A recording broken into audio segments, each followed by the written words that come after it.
जय हिंद, वंदे मातरम। दोस्तों, आप सभी का अभिनंदन करते हुए, अभिवादन करते हुए आप लोगों के बीच एक बार फिर मैं लाइव आपसे जुड़ रहा हूं। जैसा कि आप जानते हैं, मैं मनमोहन मिश्रा बहुत पहले तकरीबन 12 अगस्त 2021 को मेरा लास्ट वीडियो अपलोड हुआ था। उसके बाद से मैं लाइव नहीं कर सका और नहीं किया। इसके बहुत से कारण थे और आप सबों को ये सूचनाएं, ये जानकारियां मिली होंगी कि मुझे जेल यात्रा करनी पड़ी। मान्यवर मोदी जी की मेहरबानी से उन्हें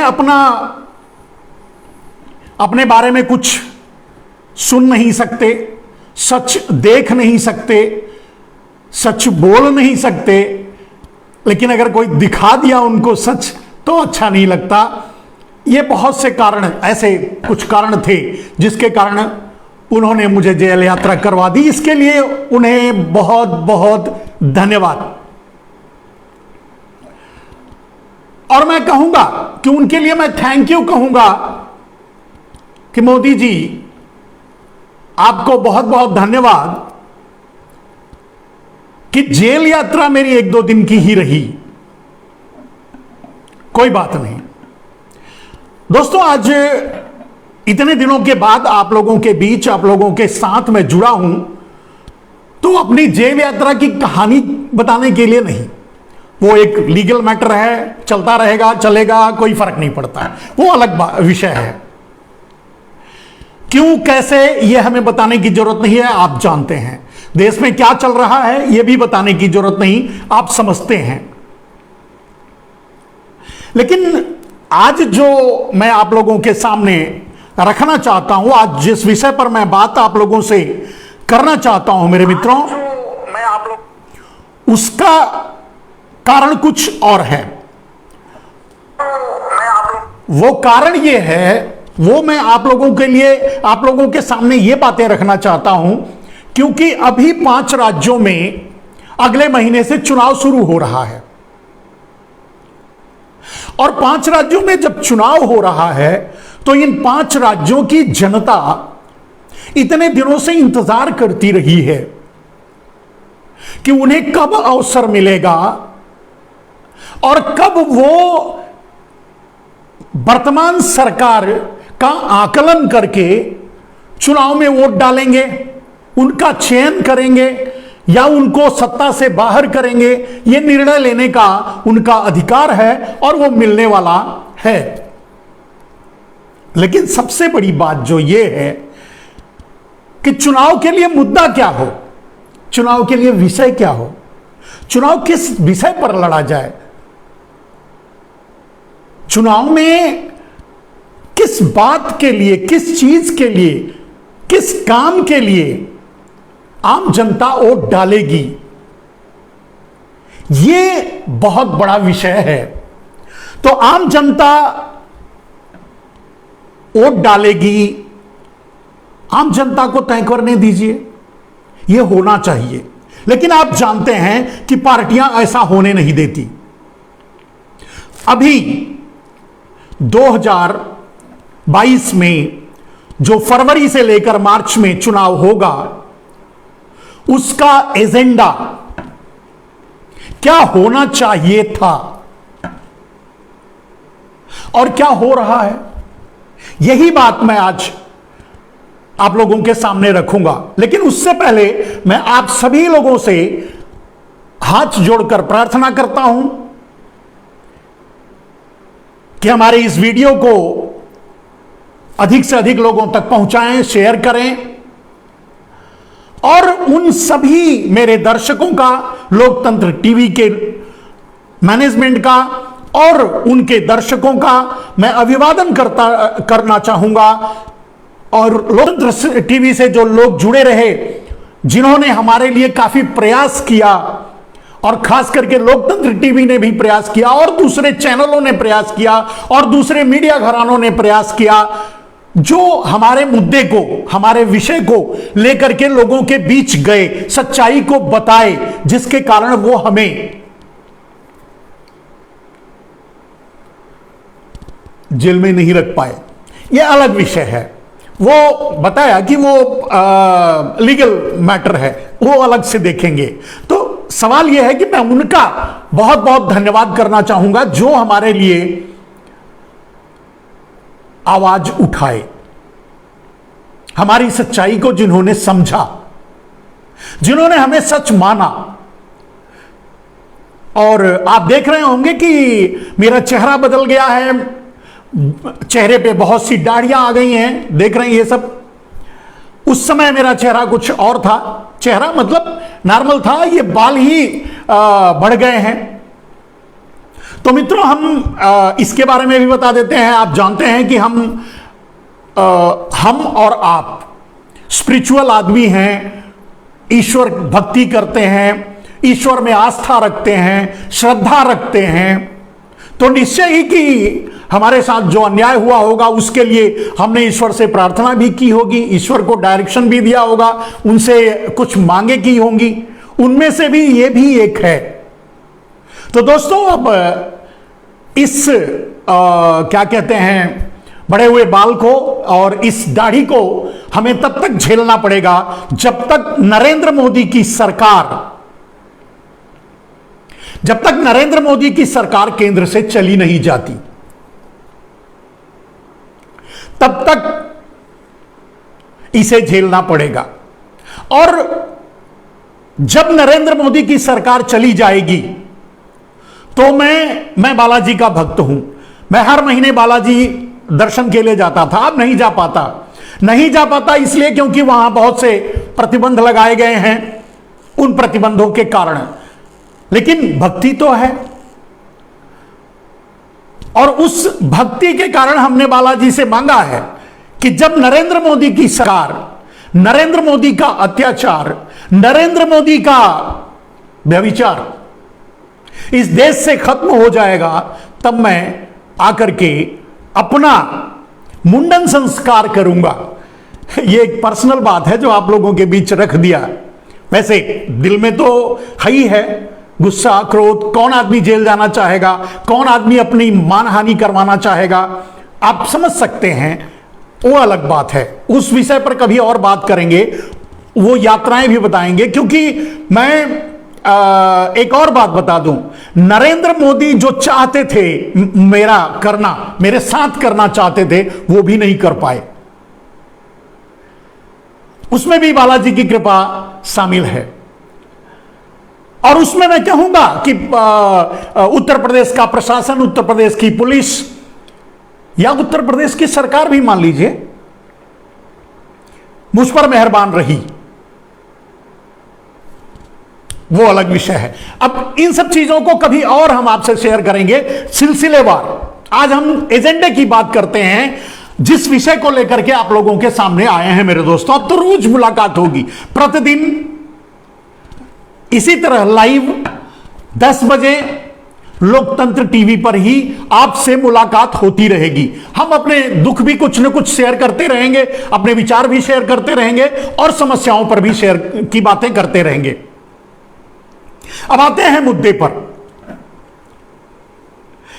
नरेंद्र मोदी 5 राज्यों की सरकार, 5 राज्यों का चुनाव जीतना चाहते हैं।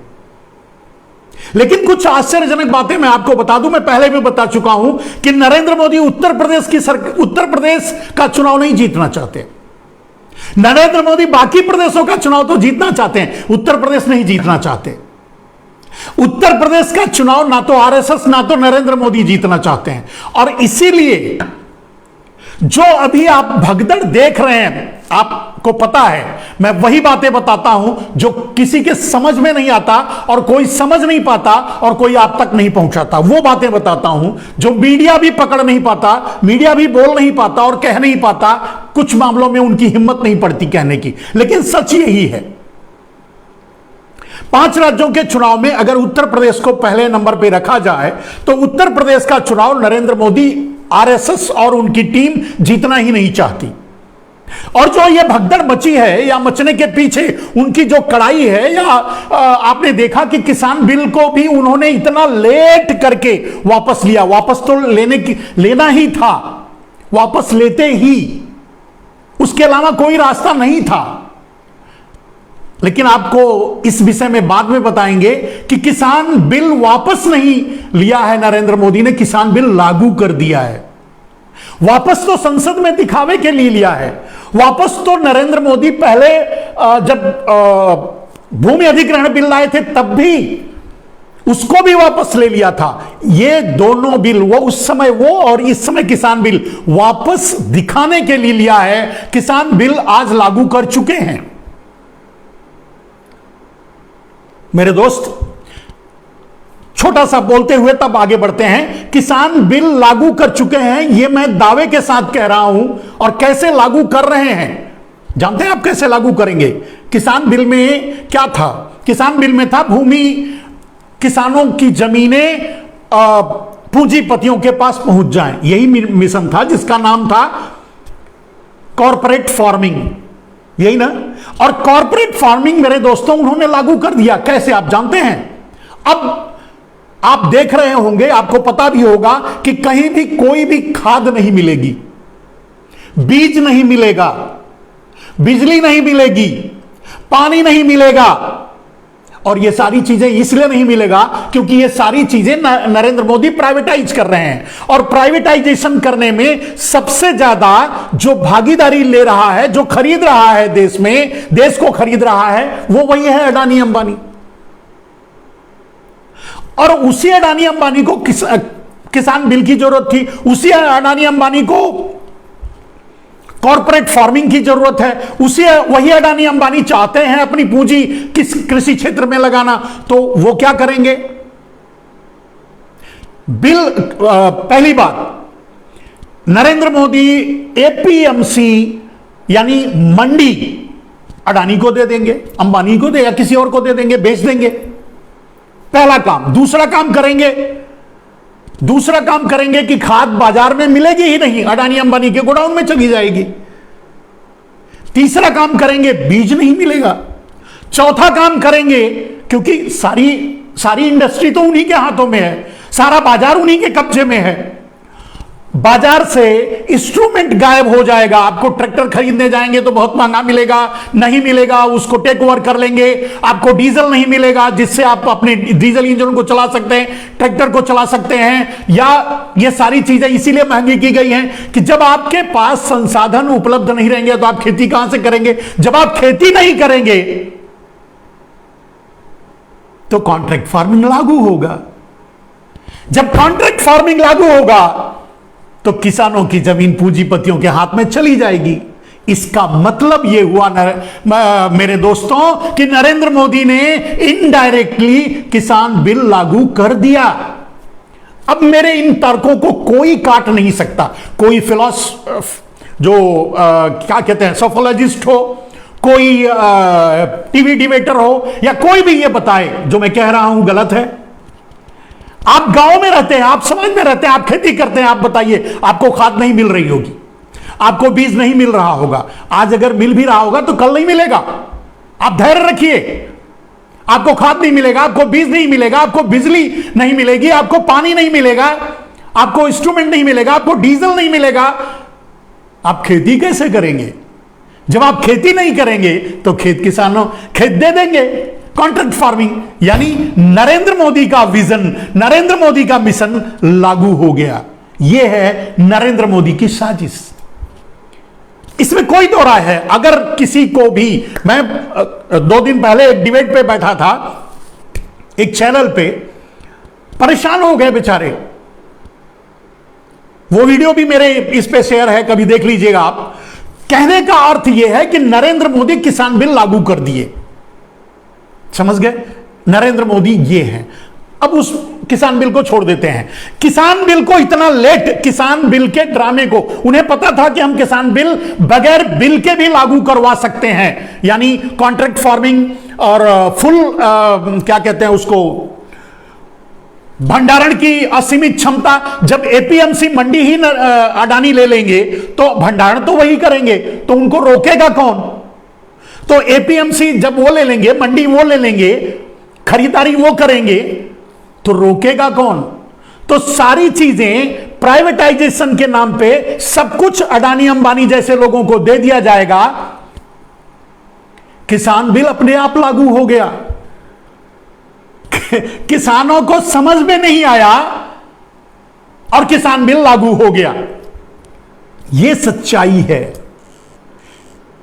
यह है नरेंद्र मोदी का वर्किंग ऑफ स्टाइल। कैसे वो किसी चीज को जब ठान लेते हैं तो करते हैं। लेकिन अब यहां दूसरी बात बताना चाहते हैं मेरे दोस्तों, इस बिल को तो वो बहुत पहले भी ले सकते थे वापस, क्योंकि वो कंसेंट कर चुके थे, अडानी अंबानी से कह चुके थे कि हम इस तरह से नहीं तो इस तरह से लागू कर लेंगे, तो ये तो पहले भी ले सकते थे। बिल, किसान बिल क्यों वापस नहीं लिए, इतनी देर से क्यों लिए? क्योंकि उन्हें पता था कि पंजाब हम हारेंगे, उत्तर प्रदेश हमें हारना है। नरेंद्र मोदी को पता था क्या, पंजाब हम हारेंगे, यानी पंजाब को उनको हारना ही था। हारने, चाहे वो किसान बिल पहले दिन ही वापस लेते तो भी हारते। तो किसान, पंजाब में उनका कोई दाल नहीं गलता। उत्तर प्रदेश उनको इसलिए हारना था, वही मैं बताने जा रहा हूं असली बात। तो उत्तर प्रदेश उनको हारना था। बाकी और छोटे प्रदेशों की कोई बहुत ज्यादा महत्व नहीं है और उसकी गणना बहुत ज्यादा नहीं है, लेकिन उसका भी कोई महत्व उनके लिए नहीं है। महत्व बस इतना है कि उत्तर प्रदेश हारना है। उत्तर प्रदेश क्यों हारना है? अरे भाई, नरेंद्र मोदी के लिए सबसे बड़ी समस्या उत्तर प्रदेश की का चुनाव जीतने से बड़ी समस्या है योगी। योगी जी अपने आप में एक समस्या बन चुके हैं नरेंद्र मोदी के लिए। इस बात को समझिए। नरेंद्र मोदी किसी भी कीमत पे नहीं चाहेंगे कि उत्तर प्रदेश जीते, उसकी क्रेडिट योगी को मिले, यानी योगी की राजनीति को, योगी जी की राजनीति को खत्म करना चाहते हैं। योगी जी दावेदारी ठोक रहे थे प्रधानमंत्री का, अब मुख्यमंत्री भी नहीं रहेंगे। और यह कोई और नहीं कर रहा है, यह जनता नहीं कर रही है, यह नरेंद्र मोदी और आरएसएस खुद कर रही है। भाई, आरएसएस और नरेंद्र मोदी बैठकर पहले भी बात कर सकते थे। आरएसएस उनको पहले सलाह भी दे सकती थी कि भाई किसान बिल वापस ले लो, किसान बिल बहुत अगर लागू करने की कोशिश करोगे, इतने दिन तक किसानों को बिठा के रखोगे तो यह समस्या खड़ी होगी हमको। अब आप देख रहे हो पश्चिमी उत्तर प्रदेश में भारतीय जनता पार्टी के लोगों को घुसने नहीं दिया जा रहा है, चुनाव प्रचार नहीं करने दिया, तो नरेंद्र मोदी ने चुनाव प्रचार ही बंद करवा दिया। अपने तो 12-13 रैली कर चुके, खैर उनको जीतना ही नहीं है। आरएसएस और बीजेपी का विजन ही है कि उत्तर प्रदेश हारा जाए, पंजाब हम जीत नहीं सकते। उनको कंसंट्रेट करना है उत्तराखंड पे और गोवा पे, और उधर कौन सा एक मिजोरम या कोई और जो प्रदेश जहां चुनाव होने वाला है उन पर उनको कंसंट्रेट करना है। यही उनकी साजिश है, यही उनकी चाल है। तो जब पहले से आरएसएस और बीजेपी ने, आरएसएस और मोदी जनता पार्टी, अब बीजेपी तो रही नहीं, भारतीय जनता पार्टी में नहीं कहता, आरएसएस और मोदी जनता पार्टी ने पहले ही तय कर लिया कि उत्तर प्रदेश हारना है, तो उसी विजन को पूरा करने के लिए नरेंद्र मोदी ने किसान बिल को इतने दिनों तक लटकाए रखा और किसानों को मजबूर कर दिया कि वो बैठे रहें दिल्ली में। जब दिल्ली में बैठे रहेंगे तो गुस्सा करेंगे, खिसियाएंगे, मरेंगे, उत्तर प्रदेश में वोट नहीं देंगे। और जानते हैं, आपको एक और बात बता दूं, अभी स्वामी प्रसाद मौर्य छोड़कर गए हैं, बहुत सी भगदड़ मची हुई है, बहुत से नेता जा रहे हैं, स्वामी प्रसाद मौर्य और बहुत से नेता छोड़कर जा रही, इन्हें भेजा जा रहा है, ये निकाले जा रहे हैं, ये जा नहीं रहे हैं। इनके लिए वो जमीन तैयार की गई है मेरे दोस्तों कि ये जाएं। भाई, नरेंद्र मोदी तो चाहते थे ये जो अभी हैं, क्या नाम है उनका, स्वामी प्रसाद मौर्य के वो उप मुख्यमंत्री हैं, अब नाम याद नहीं आ रहा है, आप लोग भी बताइए ना कौन सा, क्या नाम है, अभी उप मुख्यमंत्री है। हम तो इन लोगों का, मोदी के अलावा किसी का नाम ही नहीं याद रखता, बातें भूल जाते हैं। केशव प्रसाद मौर्य, तो केशव प्रसाद मौर्य को भी ये निकालना चाहते थे, निकालना नहीं, भेजना चाहते थे, जाओ छोड़ो, हमें उत्तर प्रदेश हारना है, यह नरेंद्र मोदी का मिशन था, है। नरेंद्र मोदी किसी भी कीमत पे उत्तर प्रदेश जीतना नहीं चाहते। आपको याद होगा बहुत पहले मैंने एक वीडियो किया था और उस वीडियो में मैंने आपको समझाया था कि योगी जी मोदी जी को क्या समझते हैं, कितनी इज्जत देते हैं, मोदी जी योगी जी को कितनी इज्जत देते हैं। और जो बार बार ये कहते हैं कि योगी जी को ला करके मोदी ने बिठा दिया, आरएसएस ने मुख्यमंत्री बना दिया, ये सारी बातें गलत है मेरे दोस्त, पहले भी बोल चुका हूं, अभी बोल चुका हूं। योगी जी अपनी ताकत के बल पे, अपने दबाव के बल पे मुख्यमंत्री बने थे। ना नरेंद्र मोदी ना आरएसएस चाहता था इनको मुख्यमंत्री बनाना, नहीं चाहता था।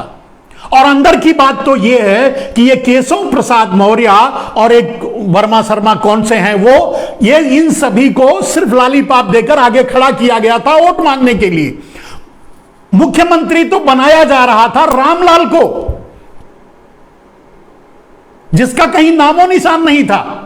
खैर, योगी जी के मैदान में उतरने से, योगी जी को दबाव डालने से योगी जी को मुख्यमंत्री बनाना पड़ा मजबूरन। आरएसएस को भी स्वीकार करना पड़ा और मोदी जी को भी स्वीकार करना पड़ा। योगी जी मुख्यमंत्री बन गए। मुख्यमंत्री बनने के बाद योगी जी को कभी भी खुले हाथ काम नहीं करने दिया गया। योगी जी बोले या ना बोले, खुले हाथ का मतलब उन्हें खुल करके कभी काम नहीं करने दिया गया और कभी काम नहीं किए। योगी जी से कई मुलाकातें मेरी हो चुकी हैं मेरे दोस्तों, लेकिन एक मुख्य मुलाकात तब हुई थी जब नरेंद्र मोदी भूमि अधिग्रहण बिल लेकर आए थे और देश में भूचाल मचा हुआ था। 3 बार ऑर्डिनेंस के जरिए लागू करवाए थे। उस समय मेरी एक मुलाकात हुई थी। तब योगी जी के विचार भावनाएं मैंने उस समय रीड किया था और वो जो उन्होंने कहा था कि अगर वो मुख्यमंत्री बनेंगे तो क्या करेंगे, वो एक भी काम नहीं कर पाए। अगर खुले हाथ से योगी जी को उत्तर प्रदेश में काम करने दिया गया होता तो जो काम योगी जी ने किया है, जो काम किया है वो भी गड्ढे में जा रहा है, वो गड्ढे में नहीं जाता। आज योगी जी को ऐसी हालत, ये दिन नहीं देखना पड़ता, लेकिन शुरू से ही, क्योंकि योगी जी उनकी पसंद ही नहीं थे, तो शुरू से ही योगी जी को डिसलाइक पोजीशन में रखना, किसी न किसी तरह से उनको डेमोरलाइज करना या उनको उनके काम के तरीके को रोकना, उनके काम को रोकना, यह सब कुछ होता रहा। उनके साथ जो भी हुआ है हम जानते हैं, हमें पता है। योगी जी बहुत कुछ कर सकते थे अच्छा, और किसी को शिकायत नहीं होती। ये शिकायतें तो मोदी जी के कारण योगी जी के लिए बन चुकी हैं, और आज अगर योगी जी अपनी सीट गंवाएंगे, उत्तर प्रदेश हारेंगे, तो वो मोदी जी के कारण। खैर, ये अलग विषय है, लेकिन पहले से ही तय था, आरएसएस, मोदी जी और उनके मतलब समर्थक ये चाहते थे कि योगी जी न हारें, क्योंकि योगी जी का कद बढ़ता जा रहा था, योगी जी प्रधानमंत्री के दावेदार बन रहे थे। इसी के कारण उत्तर प्रदेश को हार के लिए चुन लिया गया, इसी के कारण बिल को इतना लटकाया गया, इसी के कारण किसानों को वहां बैठाया गया। अगर किसान बिल लागू नहीं होता, पहले वापस ले लेते तब भी, वापस ले लिए तब भी, वापस नहीं लेंगे तब भी लागू कर दें तब भी कोई फर्क नहीं पड़ता, क्योंकि नरेंद्र मोदी किसान बिल में जो है वो ऑलरेडी इंप्लीमेंट कर चुके हैं, लागू कर चुके हैं और करवा लेंगे।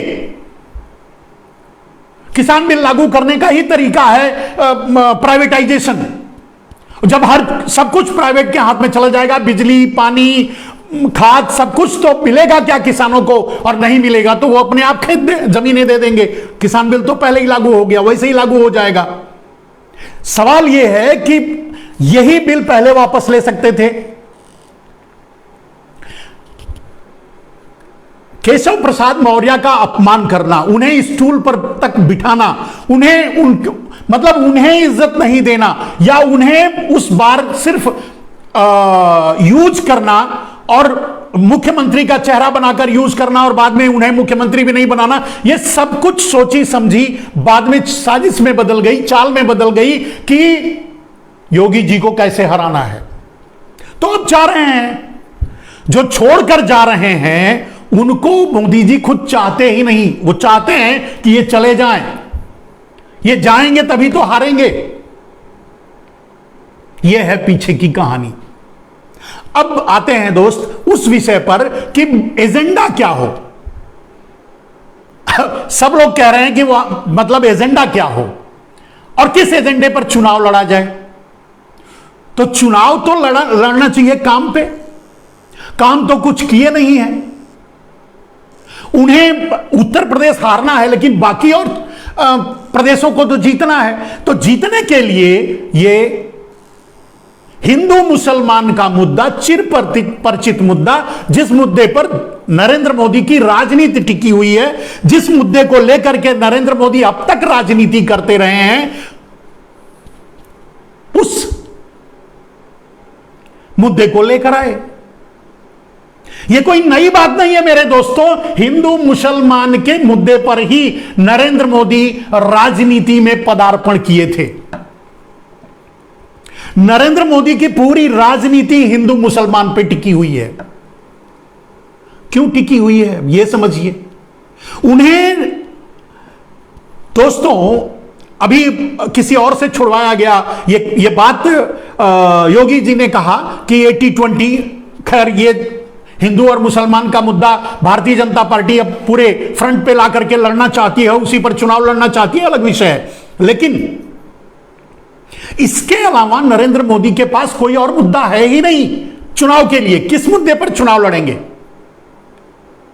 आप बोलिए? कौन सा मुद्दा लेकर के वोट मांगने जाएंगे उनके पास? इसके अलावा आपके बीच अगर नरेंद्र मोदी आए, अपना वक्तव्य शुरू करें, तो मित्रों कह करके उसके बाद जो बोलेंगे वो क्या बोल सकते हैं आप बोलिए? खुद सोच के बताइए। बेरोजगारी मेरे दोस्तों, आज हम समझते हैं 1947 के भी पीछे हम जा चुके हैं। किसी के पास रोजगार नहीं है। जिसका था वो भी छिन गया। बेरोजगारी, गरीबी, भूखमरी, गरीबी। अब बेरोजगारी का प्रमाण ये है, बेरोजगारी के बहुत से नेशनल और इंटरनेशनल सर्वे में भी आ चुका है, आप जानते हैं। गरीबी आपको पता है कितने लोग, खुद वो कहते हैं हम 15 करोड़ लोगों को मुफ्त का राशन दे रहे हैं। अब जब 15 करोड़ लोगों को मुफ्त का राशन दिया जा रहा है, देना पड़ रहा है, तो गरीबी कितनी है आपको बताने की जरूरत नहीं है। भूखमरी आपको पता है 103 55 पोजीशन से 103 पोजीशन पे 2014 से पहले भारत 55th पोजीशन पे था, अब 103 पोजीशन पे है। महंगाई 10% से लेकर के 300% तक बढ़ गई। महंगाई की बात कैसे करेंगे? बेरोजगारी की बात कैसे करेंगे? गरीबी की बात कैसे करेंगे? भूखमरी की बात कैसे करेंगे? किसानों की आत्महत्या की बात कैसे करेंगे? किसानों को तो मजबूर कर दिया आत्महत्या करने के लिए। बेचारे लिख लिख करके लेटर नरेंद्र मोदी को मर गए। मरने के बाद भी उन्हें श्रद्धांजलि तक नहीं देने दी, उनका अपमान किया, करवाया। यह सब कुछ इसलिए किया क्योंकि उन्हें उत्तर प्रदेश हारना था। उत्तर प्रदेश में भारतीय जनता पार्टी, मोदी जनता पार्टी किसी भी कीमत पे नहीं जीतेगी, क्योंकि वो खुद भी नहीं चाहते जीतना। वो तो ये भी मैंने कहा ना अभी मेरे दोस्तों, केशव प्रसाद मौर्य गए हैं। अरे कौन से प्रसाद मौर्य गए हैं? नाम बार बार भूल जाता हूं, वो तो केशव प्रसाद मौर्य को भी भेजना चाहते थे, बेचारे बेशर्मी से पड़े हुए हैं वहां, करें क्या, जाएं तो जाएं कहां। और केशव प्रसाद मौर्य बाहर जाएंगे तो उनको लेगा भी कोई नहीं, ये भी आप समझ लो। स्वामी प्रसाद मौर्य का तो वेलकम किया गया, अपने साथ बहुत से और लोगों को लेके गए, लेकिन अगर केशव प्रसाद मौर्य जाएं तो उनको कोई लेगा भी नहीं। और मोदी तो चाहते हैं केशव प्रसाद मौर्य जाएं, इसीलिए तो अपमान किया गया, इसीलिए तो स्टूल पे बिठाया गया, इसीलिए तो नेग्लेक्ट किया गया, इसीलिए तो उनकी सुनी नहीं गई। लेकिन फिर भी बेचारे जाएं तो कहां जाएं। केशव प्रसाद मौर्य जानते हैं कि मैं जाऊं तो कहां जाऊं, इसीलिए नहीं जा रहे हैं। समझिए खेल, समझिए खेल ये है मेरे दोस्तों कि नरेंद्र मोदी, आरएसएस खुद चाहता है कि भारतीय जनता, मोदी जनता पार्टी उत्तर प्रदेश में हारे। उत्तर प्रदेश में हारने का उनका अपना मिशन इसलिए है क्योंकि योगी की राजनीति खत्म करनी है। और यह बात मैं आज नहीं कह रहा हूं, यह बात बहुत पहले कह चुका हूं। यह बात 5 साल पहले जब ये योगी जी मुख्यमंत्री बने थे उसके बाद भी कहा था कि योगी जी को तो इस्तेमाल किया गया, योगी जी को काम भी नहीं करने दिया जाएगा।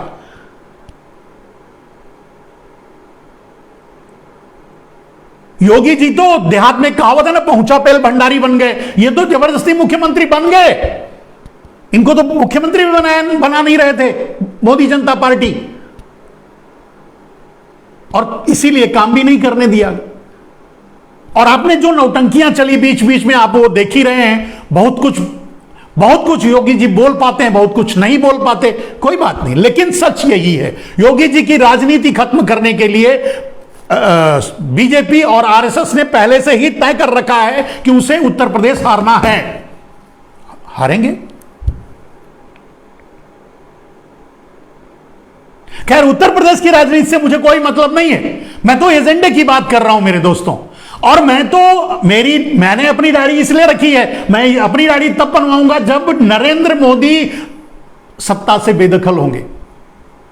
और दोस्तों एक खतरनाक बात मैं बता रहा हूं, एक बहुत ही डेंजरस बात बता रहा हूं। अगर ऐसा होगा नहीं, अगर हो जाए, परसेप्शन मान लो, अगर यह परसेप्शन मान लिया जाए कि भारतीय मोदी जनता पार्टी इन 5 राज्यों में चुनाव जीत जाए, चलो नरेंद्र मोदी अगले राष्ट्रपति बनेंगे। यह पहले भी कई बार बोल चुका हूं, नरेंद्र मोदी राष्ट्रपति बन जाएंगे, अमित शाह को प्रधानमंत्री बना देंगे, प्रधानमंत्री के पास कोई पावर नहीं होगा, राष्ट्रपति के पास सारे पावर कन्वर्ट कर देंगे, अमेरिकन डेमोक्रेसी लागू करेंगे। और यह मैं नहीं कह रहा हूं, यह उन्हीं के पार्टी के लोग, साक्षी महाराज जैसे लोग बोल चुके हैं, मीडिया में बोल चुके हैं, वही बात मैं बार बार बताता रहा हूं। तो दोस्तों, जो राजनीतिक खेल आप देख रहे हैं, उस खेल में अब आपको क्या करना चाहिए, आपका एजेंडा क्या होना चाहिए? मेरे भाई, मेरे दोस्तों, मेरे मित्रों, हिंदू और मुसलमान को भूल जाइए। आपका वोट इंसान के लिए हो, हिंदू और मुसलमान के लिए ना हो। जब भी आप अपने घरों से वोट देने निकलें तो इंसान के लिए वोट दें, हिंदू और मुसलमान के लिए वोट ना दें। जब भी आप अपने घरों से वोट के लिए निकलें तो बेरोजगारी के लिए वोट करें, हिंदू और मुसलमान के लिए ना करें। अपने घरों से जब आप वोट करने के लिए निकलें तो गरीबी के लिए, भूखमरी के लिए, महंगाई के लिए वोट करें, हिंदू और मुसलमान के लिए वोट ना करें। और यह खेल नरेंद्र मोदी इसलिए खेला करते हैं, आपको वो उस पॉइंट पे भी लेके आता हूं मेरे दोस्तों। नरेंद्र मोदी को 80-20 के खेल के अलावा अगर दूसरे किसी भी खेल पे चले जाएं तो हार जाएंगे। हार मतलब कि एक दिन उस कुर्सी पर, प्रधानमंत्री की कुर्सी पर नहीं बैठ सकते, एक दिन भी, मैं बोल रहा हूं एक दिन भी। इसीलिए वो दूसरे मुद्दे पर जाते नहीं। देश में लड़ाई 80 और 20 की नहीं है जो इशारा करना चाहते हैं हिंदू मुसलमान। देश में लड़ाई 5 और 95% की है।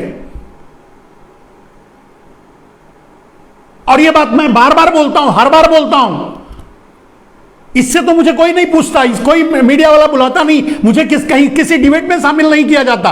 और जब भूल से कोई कर लेता है तो वो पछताता है बाद में, बोलता अरे स्वामी जी मैंने गलती हो गई, कहां से आपको बुला लिया।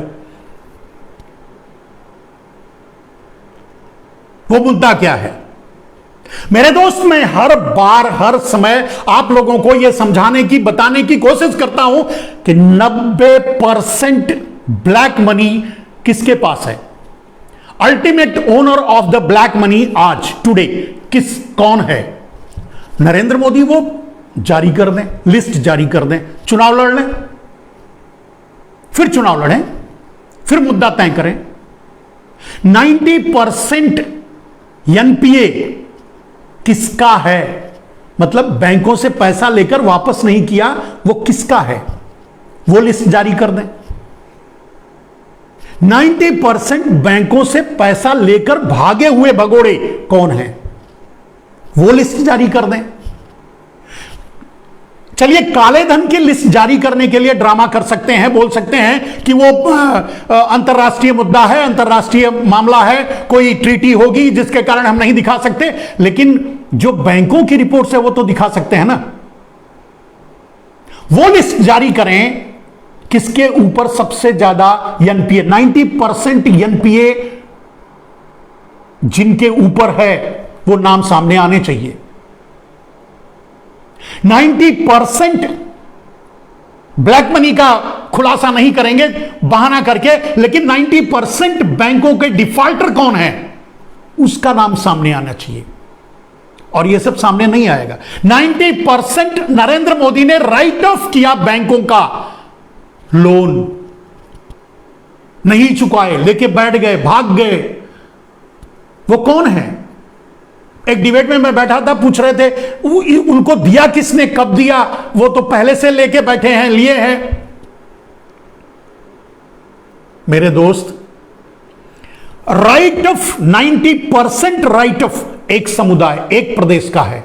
90% ब्लैक मनी एक प्रदेश, एक समुदाय के हाथ में है। 90% बैंक लोन एक समुदाय, एक प्रदेश के लोगों के हाथ में है।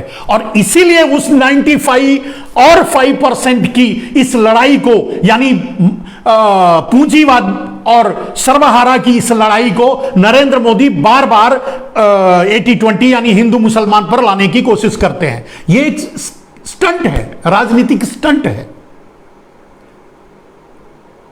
कोई भी डिबेटर, कोई भी चैनल, मैं चैलेंज करता हूं, बात करे, नहीं करता, हिम्मत ही नहीं होती उसकी। सच का सामना करने के लिए बहुत बड़े जिगर की जरूरत होती है। और सच्चाई यह है कि 5% लोग, आज 5% लोगों में से कुछ गलत लोग, चोर लोग, वो भी पूरे नहीं, गलत लोग, चोर लोग पूरे देश को गुलाम बनाने की कोशिश में लगे हुए हैं। और उसमें सहयोगी है नरेंद्र मोदी। और नरेंद्र मोदी को बात आज समझ में नहीं आ रही है। सारा पावर अगर अडानी अंबानी के हाथ में होगा तो अडानी अंबानी नरेंद्र मोदी को भी उठाकर फेंकने में 1 सेकंड नहीं लगाएंगे। आप सोचिए, जब किसी पूंजीवादी, किसी पूंजीपति या किसी पूंजीवादी तत्वों के हाथ में सत्ता चली जाएगी, उस दिन क्या होगा?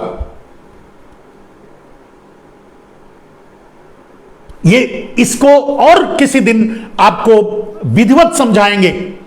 मैंने कहा, फिर एक बार कहता हूं कि मैंने एक चैनल पर एक आदमी बोल रहा था, एक संत थे, उन्होंने मुझे डिबेट में कहा कि भाई क्या अडानी अंबानी पहले भीख मांगते थे? पहले आपके यहां नौकरी करते थे? आपके यहां आप स्वस्तिक वाचन करते हो तो आपके यहां झाड़ू पोछा करते थे? मेरा जवाब था, उन्होंने बोलने ही नहीं दिया, मेरे दोस्त, अडानी अंबानी की इतनी भी हैसियत नहीं है कि वो भीख मांगने के लिए कटोरा खरीद सकें। यह सच्चाई है। अडानी अंबानी की औकात क्या है? उनके पास है क्या? सब कुछ वर्चुअल है, सब कुछ एक क्रिएट किया गया है वर्चुअली, और जिनका अधिकार उनको दिया गया है। बैंकों में पैसे आपके हैं, जिसका उपयोग वो करते हैं। क्यों? क्योंकि सरकार उनको चाहती है, उनको अधिकार देती है उपयोग करने के लिए। अडानी रेलवे खरीद रहे हैं, अडानी रोड खरीद रहे हैं, अडानी सब कुछ खरीद रहे हैं। पैसा कहां से आ रहा है? कौन दे रहा है? बैंकों से। बैंक किसका है? आपका। उसमें पैसा किसका जमा है? आपका। वर्चुअल क्रिएशन होता है मेरे दोस्त, जब एक उद्योगपति, मैं खुद भी बिजनेसमैन हूं इसलिए जानता हूं, जब एक उद्योगपति अपनी हैसियत दिखाता है कि वो 6,000 करोड़ का है, तो उसकी 6 रुपए की भी वैल्यू नहीं होती। और 6,000 का करोड़ का हैसियत कैसे दिखाता है जानते हैं? शेयर मार्केट के मैनिपुलेशन से। और शेयर मान लीजिए उसने अडानी ने जियो खोला, एक उदाहरण देता हूं आपको। अडानी ने जियो खोला, जियो के नाम पे शेयर मार्केट में लाए, उसका शेयर बढ़ाते बढ़ाते बढ़ाते एक शेयर का दाम 5,000 कर दिया। तो अब सोचिए कि शेयर का दाम क्या हो गया। और वर्चुअल, उसकी वैल्यू नहीं है। अब उसी 5,000 की कीमत पर 10% या 20%, 25% डाउन करके वो बैंकों से पैसा उठा लेंगे। वर्चुअल को कुछ भी नहीं है, कुछ भी नहीं बैंक को दे रहे हैं, कुछ भी लीज में नहीं दे रहे हैं, कुछ भी मतलब गिरवी नहीं रख रहे हैं। इसीलिए ये चोर जब भागते हैं तो कुछ नहीं मिलता, भागे भूत की लंगोटी भी नहीं मिलती, क्योंकि इनके पास कुछ होता ही नहीं। उसी आदमी ने मुझसे पूछा कि अगर ये ना रहे तो लोगों को रोजगार कहां से मिलेगा? मेरे दोस्त, ये रोजगार भी नहीं किसी को दे रहे हैं, ये तो रोजगार दूसरों का खा रहे हैं। और इन्हीं के लिए तो पूरा सब कुछ खत्म किया जा रहा है। तो मेरे भाई, ये बहुत एक बहुत गहन विचार की, बड़े गहन चिंतन की बात है। इसको मैं कभी और रखूंगा। आज एजेंडे की बात करूंगा, वही एजेंडा जिसको उत्तर प्रदेश और 5 राज्यों के चुनाव में सेट करने की कोशिश की जा रही है। ये कोशिश नहीं, मजबूरी है। हिंदू मुसलमान के मुद्दे के अलावा उनके पास कोई है ही नहीं, कुछ है ही नहीं। चलिए किसी भी एक साधारण सी बात कहूं, नरेंद्र मोदी को अगर चैलेंज किया जाए, नरेंद्र मोदी, मैंने बहुत सी बातें कही कि भाई चलो ये काले धन की लिस्ट जारी कर दो, 90 ये क्या बोलते हैं, किसके ऊपर सबसे ज्यादा बैंक लोन है वो जारी कर दो, कौन बैंकों से को फ्रॉड करके भागा है वो जारी कर दो। ये सब जारी नहीं करेंगे, ठीक है। वो जारी करेंगे तो एक दिन बैठ भी नहीं पाएंगे, क्योंकि सारा देश जान जाएगा कि ये चोर कौन है। लेकिन इनके पास कोई ऐसा मुद्दा नहीं है जिसको लेकर ये चुनाव में जाएं, चुनाव में लड़े, चुनाव में बोलें। और बोलने की कोशिश करेंगे तो पकड़े जाएंगे। फिर वही सवाल होगा, गरीबी की बात नहीं कर सकते, भूखमरी की बात नहीं कर सकते, बेरोजगारी की बात नहीं कर सकते। इनकी स्मार्ट सिटी कहां चली गई आपको भी पता नहीं, हम भी ढूंढते फिर रहे हैं इनकी स्मार्ट सिटी कहां चली गई। देश का सबका साथ सबका विकास कहां चला गया? 80-20 पहले ही कर दिए, तो सबका साथ सबका विकास की बात कहां चली गई? मतलब कोई ऐसा मुद्दा इनके पास नहीं है जिसको लेकर ये चुनाव में जाएं। चुनाव में जाने के लिए इनके पास बोलने के लिए एक ही मुद्दा होता है, वो है हिंदू मुसलमान। बोलते हैं, बोलने दीजिए इनको, वही बोलने दीजिए, इनको हिंदू मुसलमान करने दीजिए। लेकिन आप वोट बेरोजगारी पर दीजिए। क्या इन्होंने आपको रोजगार दिया? नहीं दिया तो मत वोट दीजिए। किसी भी कीमत पे भारतीय जनता पार्टी को, माने मोदी जनता पार्टी को वोट मत दीजिए। इन्होंने गरीबी आपकी दूर की हो तो जरूर वोट दीजिएगा, नहीं की तो मत वोट दीजिए। इन्होंने काले धन की बात की थी, काला धन ला करके आपको देने की बात की थी। अगर उन्होंने ऐसा किया हो, आपको काले धन से कुछ मिला हो, देश का कोई भला हुआ हो, तो तब इनको वोट दीजिए। बेरोजगारी, गरीबी, भूखमरी, किसानों की आत्महत्या, सारी समस्याएं और महंगाई, सबसे ज्यादा डीजल पेट्रोल का दाम देखिए, सब्जी का दाम देखिए, सब्जी का सेव से ज्यादा महंगा गाजर है इस समय मद्रास में। 110 रुपया, 120 रुपया किलो, 130 रुपया कभी कभी मिलता है, और 120-25 रुपया सेव भी मिल जाता है। ये मोदी राज है, यह उसी किसान बिल के उसी पार्ट का परिणाम है कि कोई भी व्यापारी जितना चाहे भंडारण कर सकता है। वैसे भी फूड कॉर्पोरेशन ऑफ इंडिया समझ चुका है कि अब मैं कुछ दिनों का मेहमान हूं, तो वो किसी को धर पकड़ करने नहीं जाते। कोई भंडारण करके दबा करके महंगाई बढ़ा रहा है बाजार में तो छोड़ देते हैं, जाने दो। बिजली वाले उधर रो रहे हैं, फैक्ट्री वाले उधर रो रहे हैं, ऑर्डिनेंस फैक्ट्री वाले उधर रो रहे हैं। भाई जब सब प्राइवेटाइज ही कर दोगे तो रोजगार कहां से दोगे? रोजगार देना नहीं है, गरीबी इनसे दूर होगी नहीं, महंगाई इनके कंट्रोल में नहीं है, भूखमरी देश भूखा ही मर रहा है। महामारी का हाल आप देख ही रहे हो। इनके पास बोलने के लिए क्या है? ये क्या लेकर के चुनाव में जाएं, क्या बातें करें चुनाव मैदान में, कि किस बात को लेकर ये वोट मांगे? कुछ नहीं। तो क्या करते हैं हिंदू मुसलमान।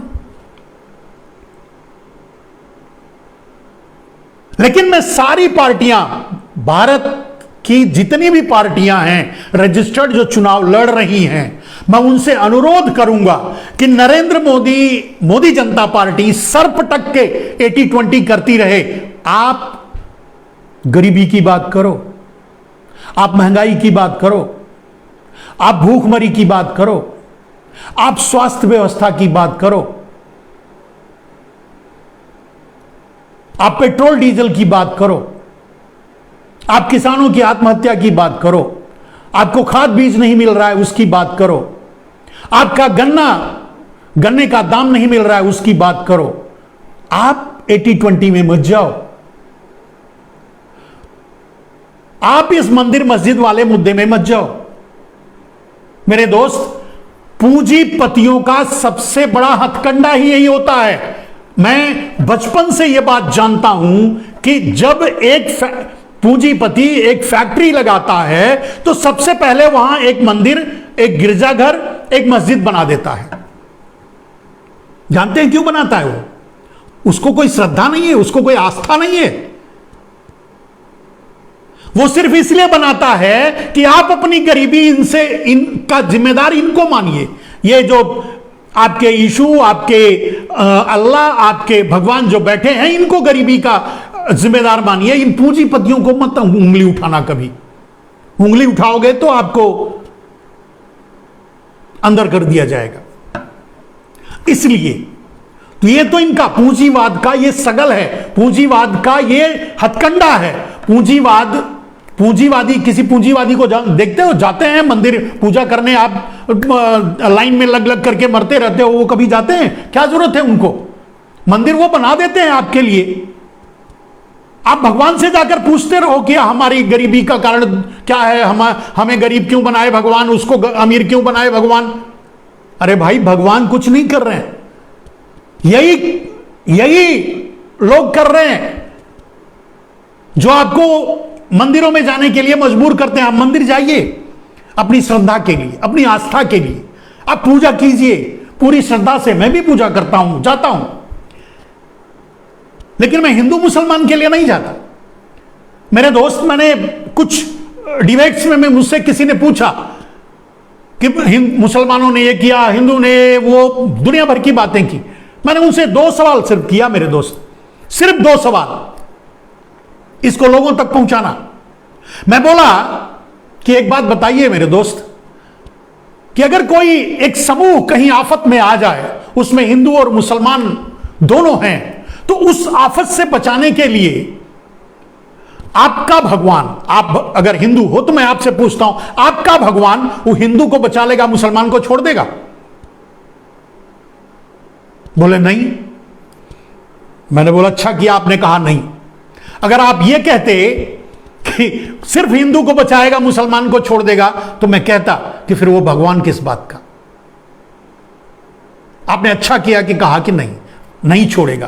तो ईश्वर अगर खुद हिंदू मुसलमान भेद नहीं करता, उसकी रक्षा करता है आगे बढ़ करके, रे पागल, तू क्यों हिंदू मुसलमान की बात करता है?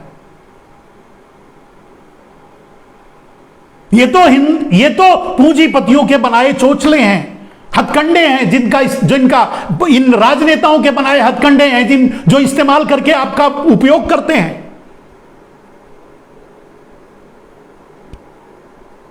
एक हिंदू से मैंने पूछा, एक मुसलमान से मैंने पूछा, मेरे भाई अल्लाह को आप मानते हो, बहुत बड़ी श्रद्धा से पूछते हो, 5 बार का नमाज करते हो, आपकी बातें वो बहुत ज्यादा सुनते होंगे। एक बात बताओ, अगर कोई मुसीबत आ जाए, कहीं कोई आफत विपत आ जाए और वहां हिंदू मुसलमान सभी रह रहे हैं, अब उनको बचाने की बात आएगी, तो क्या आपका अल्लाह सिर्फ मुसलमानों को ढूंढ ढूंढ कर बचाएगा या सबको बचाएगा? उनको भी जवाब नहीं मिला। उन्होंने भी यही कहा कि नहीं भाई, वो तो सबको बचाएगा, वो तो अल्लाह है, वो तो सबसे ऊपर है, सबका है। तो मतलब फिर का आप काहे लड़ते हो, आप काहे सोचते हो? खैर, हिंदू मुसलमान की बात अब मुसलमानों की जरूरत नहीं रही, हिंदू मुसलमान की बात अब इनकी जरूरत हो गई है। भारत मोदी जनता पार्टी की जरूरत है आज 80-20 हिंदू मुसलमान, क्योंकि उसके अलावा चुनाव जीतने के लिए उनके पास कोई और हथकंडा है नहीं। दोस्तों, एक और, आप इसका क्या जवाब दोगे? मेरा अनुरोध है, मेरी विनती है, मेरी प्रार्थना है मेरे दोस्त, इंसान पहले बन जाओ। भगवान बनने की कोशिश मत करो, अल्लाह बनने की कोशिश मत करो। हम तो इंसान हैं, इंसानों की बात करो। बड़े गर्व से जब हिंदू की बात होती है, एक चैनल पे मैं यही बोला, हिंदू की बात करते हो आप, हिंदू हिंदू करते हो आप हिंदू को कहते हो कि 2 लाख करोड़ साल हमारा इतिहास है, ठीक है, 5-5, 6-6 हजार साल के पुराने मंदिर हमारे मिल जाएंगे, ये भी ठीक है। 2000 साल के से पुराना कोई भी किसी भी और संप्रदाय का वजूद नहीं मिलता, ये भी ठीक है, और वो भी मानते हैं। तो इसका अर्थ क्या हुआ? अरे अंधे, इसका अर्थ यही हुआ कि वो भी वही हैं जो तुम हो, तुम्हारे उनके में कोई अंतर नहीं है। परिस्थितियों ने तुम्हें और उनको एक अलग संप्रदाय में बांटा है। संप्रदाय वो अलग तरीके से भगवान की पूजा करते हैं, अल्लाह की पूजा करते हैं अपने तरीके से। हाँ, तुम अपने तरीके से करते हो, बस इतना ही है। जो तुम हो वही वो हैं, जो वो हैं वही तुम हो। गाहे बगाहे आरएसएस वाले इसका इस्तेमाल भी करते हैं, कहते हैं कि हिंदू और मुसलमान का डीएनए एक है। अरे मेरे भाई, पूरी दुनिया का डीएनए एक है। जब 2 करोड़ साल का ताल ठोकते हो हिंदुओं के इतिहास का, तो पूरी दुनिया का डीएनए एक है, कोई बेगाना नहीं है। इसीलिए कहता हूं, इंसान पहले बन जाओ, भगवान या अल्लाह बनने की कोशिश मत करो, इंसान ही बन जाओ। और जब इंसान बन करके आप निर्णय लोगे, जब इंसान बन करके आप देखोगे, तो आपको ये राक्षस की तरह दिखेंगे जिनको आप भगवान समझते हो। जो नेता अपने आप को भगवान साबित करने में निकले हैं, भगवान साबित करना चाहते हैं, जो नेता आपको बरगला करके, आपको हिंदू मुसलमान में बांटकर, आपको अगड़े पिछड़े में बांटकर, आपको SC ST में बांटकर जो राजनीति करना चाहते हैं, तभी उनसे निपट पाओगे। अभी आप देखो, हिंदू मुसलमान को तो छोड़ दीजिए, दलित भी अगड़ों को, ब्राह्मणों को, मैं ब्राह्मण हूं, अगड़ों को गाली देते हैं, अपशब्द कहते हैं, गलत बताते हैं, गलत सोचते हैं, गलत कहते हैं। एक आदमी ने, एक बहुत ही मेरा ही एक करीबी मुझसे यह सवाल कर दिया और ये बातें कही कि वो तो इस तरह की का व्यवहार करते हैं और सोशल मीडिया में इस तरह की बातें लिखते हैं, गालियां देते हैं, ऐसे करते हैं। मैं बोला सही करते हैं, गलत क्या करते हैं? हिंदुओं ने अपने ही हिंदुओं को इतना प्रताड़ित किया है जिसकी कोई सीमा नहीं। मेरे दोस्त, मैं बचपन में मैंने देखा है कि कुछ समुदाय को, कुछ लोगों को, जो हिंदू ही थे लेकिन उनको बैठने नहीं देते थे, पानी नहीं लेने देते थे। मेरे गांव में मुझ पे पंचायत हो चुकी है मेरे दोस्त। एक बार मैं एक हरिजन को अपनी थाली में खाना दे दिया था, जब जातिवाद बहुत चरम पे हुआ करता था। आप सोच लो 50 साल पहले की क्या स्थिति रही होगी। अपनी थाली में खाना दे दिया था, मेरे पूरे गांव में पंचायत बैठ गई कि मुझे जात से निकाल दिया जाए। वैसे भी मैं पहले का ही अखड़ी आदमी हूं। मैंने बोला मैं जात से निकल जाऊंगा, लेकिन अपने विचार से वापस नहीं आऊंगा। मैं उनको भी इंसान मानता हूं। मैं ये उनका अपमान नहीं कर सकता कि उन्हें कोई हंडिया फोड़ के लाएं, कहीं से पत्तल ढूंढ के लाएं, कहीं से वो लाएं और तब उनको खाना खिलाएं। ये मेरा जमीर कभी गवारा नहीं करेगा और ये मैं नहीं करूंगा। वो पंचायत फेल हो गई। उसी दौरान एक मुसलमान हमारे ही क्षेत्र में कोई सरकारी कर्मचारी था, उसको मैंने अपनी थाली में खाना दे दिया, उस पर भी मेरे गांव में पंचायत हुई।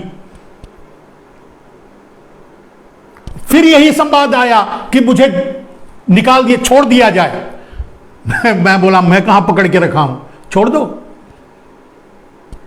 यह अलग बात है कि वो नहीं कर सकते थे और नहीं कर पाए, उन्हें मेरी बात माननी पड़ी। तो अपनी अपनी बात, क्योंकि मैं अड़ गया कि नहीं मैं तो करूंगा, मैं नहीं मानता हिंदू मुसलमान नहीं, मैं नहीं मानता ऊंच नीच, मैं नहीं मानता छोटा बड़ा, मैं नहीं मानता। हार गए। आप सच के लिए लड़िए, आप सच के लिए आगे आइए। ये मैं तब की बात कह रहा हूं जब मेरी उम्र मात्र 10-15 साल, 15 साल 16 साल रही होगी।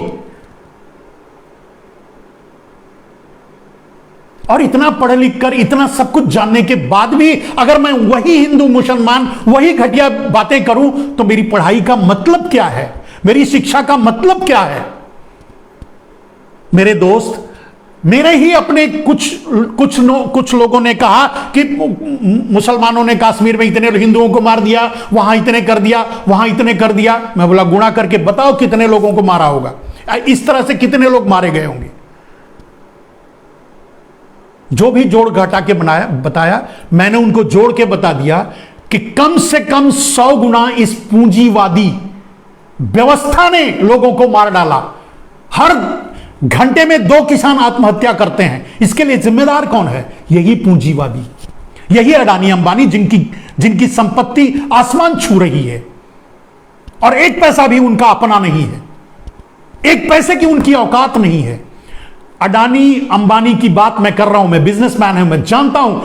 चाहे किसी भी एक उद्योगपति को मैं चैलेंज करता हूं, अगर बैंक एक दिन डिक्लेयर कर दे कि आज मेरे पैसे आपको वापस देने पड़ेंगे, अगर वो अपने आप को 3 बार बेच दे, कोई भी पूंजीपति अपने आप को 3 बार बेच दे, तब भी पैसा नहीं चुका पाएगा।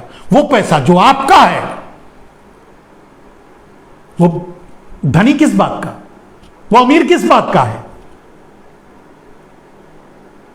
वो आपके पैसे से, आपकी गाढ़ी कमाई से, मजदूरों की, गरीबों की, भूखे लोगों की का पैसा है, जो बैंकों से मैनिपुलेशन करके हासिल करता है, सत्ता को अपने जेब में रख करके, जो आज कर रहा है, जो नरेंद्र मोदी कर रहे हैं। भारत के किसी भी बिजनेस को अडानी के अलावा किसी को नहीं दिया जा रहा है, अंबानी के अलावा किसी को नहीं दिया जा रहा है। भी एक सगुफा आया था, एक डायलॉग की दो आदमी बेच रहे हैं और 2 आदमी खरीद रहे हैं, 4 आदमी देश चला रहे हैं।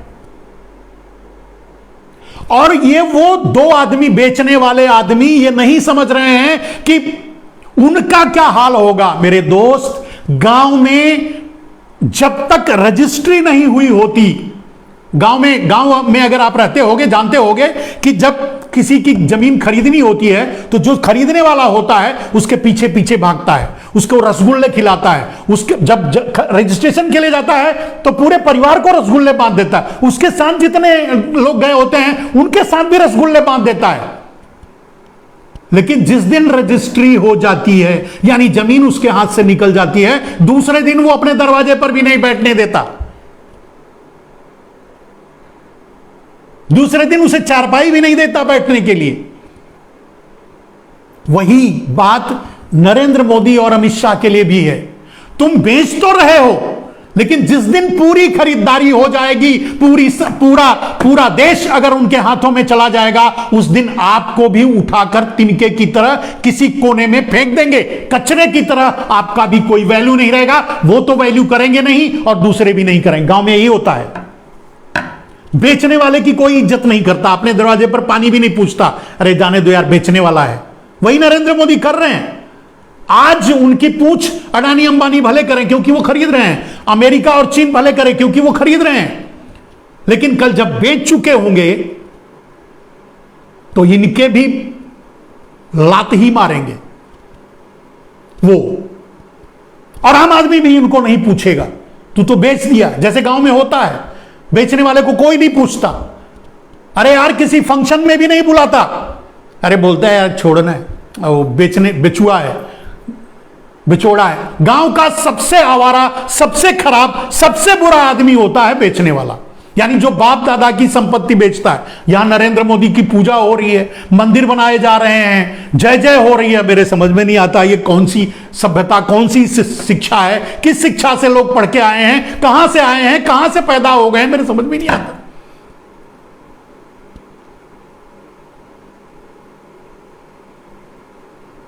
बेचने वाले की पूजा हो रही है, मंदिर बनाए जा रहे हैं बेचने वाले का। अरे यार गांव में बेचने वाले को बैठने नहीं दिया जाता, बेचने वाले को कोई पानी नहीं पूछता, ना तो खरीदने वाला पूछता है और ना बाकी गांव वाले, सब हिकारत की नजर से देखते हैं। फिर पूजा कैसे हो रही नरेंद्र मोदी की? ये किस सभ्यता का जन्म हो गया यार? बेचने वाला, जिसको समाज में इज्जत नहीं मिलनी चाहिए उसको हाथों हाथ उठाया जा रहा है, मसीहा बनाया जा रहा है। मेरे दोस्त, जो आदमी विदेश में बैठ, नरेंद्र मोदी की बात कर रहा हूं, जो आदमी विदेश में बैठकर ताल ठोककर यह कहता है मैं गुजराती हूं, व्यापार मेरे खून में है,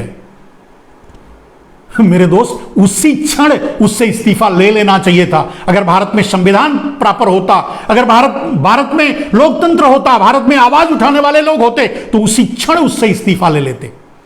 एक व्यापारी किसी देश का प्रधानमंत्री नहीं बन सकता, राजा नहीं बन सकता, नहीं बनना चाहिए।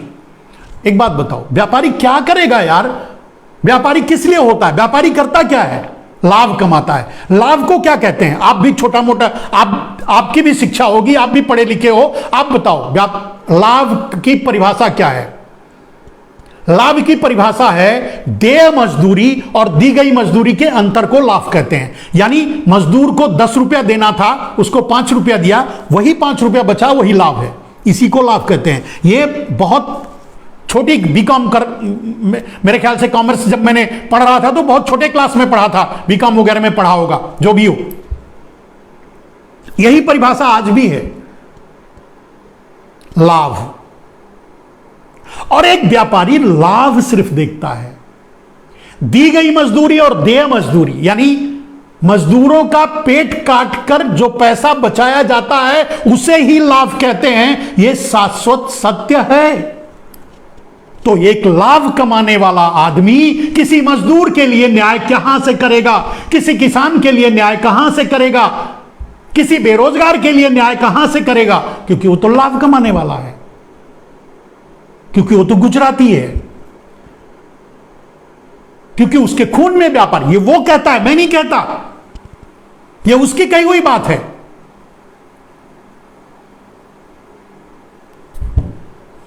मेरे दोस्त,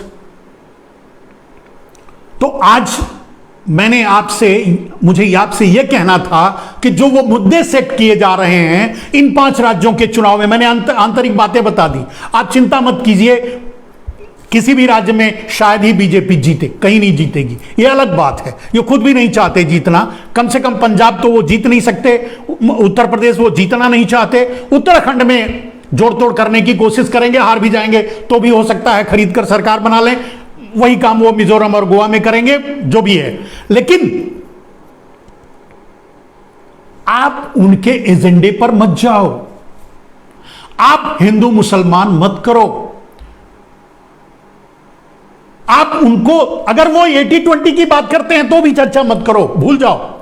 मैं सभी पार्टियों से यह कह रहा हूं जो चुनाव लड़ रही हैं, अदर देन मोदी जनता पार्टी, जितनी भी पार्टियां हैं, आपसे हाथ जोड़कर विनती है कि नरेंद्र मोदी चाहे कुछ भी कर लें, ढोल पीटें 80-20 का, आप 5 और 95 पे अड़े रहिए, गरीबी मजदूरी पे, गरीबी और बेरोजगारी पे अड़े रहिए। आप वही बात कीजिए, उनको वो करने दीजिए, वो अपने गोदी मीडिया में चलवाएंगे, वो चलाने दीजिए। वो वैसे जैसे लोगों को बुला करके सगुफे छुड़वाने दीजिए, आप मत कीजिए।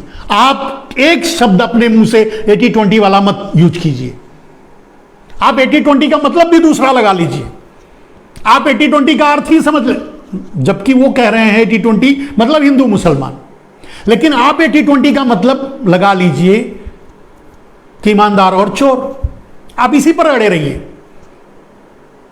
20 चोर है, 80 ईमानदार है, आप इसी पर अड़े रहिए। दोस्तों, मेरे ख्याल से मैं आप लोगों के बीच 1 घंटे रह चुका हूं और काफी दिनों का गुबार था मेरे दिल में, मेरे मन में भावनाएं थी, वो आप तक पहुंचाना था। आज मैं मिली जुली बातें किया, मतलब सब कुछ मिला करके आपके सामने एक प्रस्तुति की, विजन आपके सामने रखा। आगे से मैं सब्जेक्ट वाइज आप लोगों के बीच आया करूंगा, रोज 10 बजे लोकतंत्र टीवी पे। आप जरूर जुड़िए, लोकतंत्र टीवी से जुड़िए, इसे लोगों तक पहुंचाइए, इसे शेयर कीजिए। मेरे दोस्त, आपके पास भी कोई और रास्ता नहीं, यही रास्ता है। क्योंकि नरेंद्र मोदी तो रैली कर चुके और रैली भी बंद कर दिए, चुनाव आयोग से मिलकर के बंद करवा दिए। कारण चाहे जो भी हो, पता तो उनको था ही क्या करना है, तो अपना तो चला लिए। खैर, उनको चलाना भी नहीं था, बस यूं ही। तो आपके पास भी यही रास्ता है, यही सोशल मीडिया है। अगर मेरी बात आप 10 आदमियों तक पहुंचाओगे तो 10 में से अगर एक आदमी भी बदलेगा तो वो एक आदमी 100 आदमी को बदलने की ताकत रखेगा।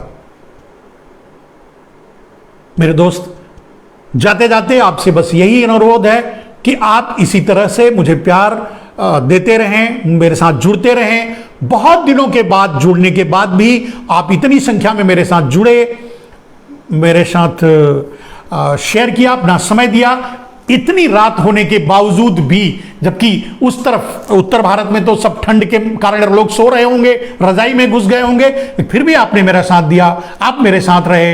इसके लिए मैं बहुत बहुत धन्यवाद आपका करता हूं और आशा करता हूं कि आप इसी तरह से मेरा मनोबल बढ़ाएंगे। मैं आप लोगों तक सच्चाई पहुंचाने की कोशिश करता रहूंगा। मैं जो भी कहता हूं वो अक्षरशः सत्य होता है। मैंने जो भी अभी भी कहा उसे आप गूगल पे ट्रैक कर लीजिए, आप देख लीजिए। जो मैंने कहा उसको अपने अनुसार गूगल पे ट्रैक कर, कुछ लोगों को अच्छा लगेगा, कुछ लोगों को बुरा लगेगा, लगने दीजिए। एक संत थे, एक चैनल पर बैठकर मुझको कह रहे थे आपको तो टोपी लगा लेना चाहिए। मैं बोला लगाई है यार, ये सफेद टोपी वही है, समझ लो। ना मैं हिंदू हूं, ना मैं मुसलमान हूं, अरे यार मैं तो बस इंसान हूं और इंसान ही रहना चाहता हूं। जय हिंद, वंदे मातरम। धन्यवाद।